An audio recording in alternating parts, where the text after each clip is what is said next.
नाशिकच्या खवड्या डोंगरावर घडलेल्या दुर्दैवी घटनेने महाराष्ट्र हादरलाय। 19 वर्षीय कुणाल चांदगुडे यांनी टोकाचं पाऊल उचलण्याचा प्रयत्न केलाय। त्याला वाचवताना वडील मुरलीधर आणि आई संगीता यांचाही दुर्दैवी मृत्यू झालाय। पण कुणालने हे टोकाचं पाऊल का उचललं आणि या घटनेची सुरुवात नेमकी कुठून झाली, चला जाणून घेऊयात। गेल्या काही दिवसांपासून कुणाल आणि त्याच्या वडिलांमध्ये वाद होत असल्याचं समोर आलंय। खर्चासाठी पैसे आणि मोबाईलच्या हप्त्यावरून दोघांमध्ये मतभेद होते। शुक्रवारी सकाळी दोघांमध्ये वाद झाला। त्यानंतर रागाच्या भरात कुणाल घराबाहेर पडला। ट्युशनला जात असल्याचं सांगून तो थेट खवड्या डोंगरावर पोहोचला। कुणाल डोंगरावर गेल्याचं समजताच आई वडील, नातेवाईक, पोलीस आणि स्थानिक नागरिकांनी धाव घेतली। कुणाल दरीच्या कड्यावर उभा होता। त्याला समजावण्याचे प्रयत्न सुरू होते।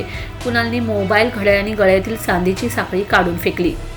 मुलाला वाचवण्यासाठी आई संगीता यांनीही आर्त विनवणी केली। मात्र कुणाल वारंवार आपण जगू इच्छित नसल्याचं सांगत होता। मात्र त्यानंतर काही क्षणातच परिस्थिती बदलली। कुणाल काहीसं ऐकण्याच्या मनस्थितीत येत असतानाच व्याकुळ झालेले वडील मुरलीधर त्याला वाचवण्यासाठी पुढे गेले। कुणालला पकडण्याच्या प्रयत्नात दोघांचाही तोल गेला आणि ते दरीत कोसळले।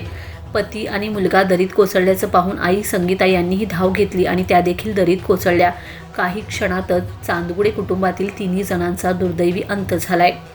या घटनेनंतर कुणालने इतकं टोकाचं पाऊल का उचललं, वडील मुलामधील वाद नेमका किती गंभीर होता, याबाबत पोलीस तपास सुरू आहे।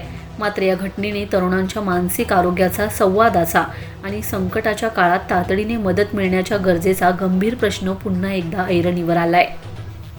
Bureau report, 7 star news.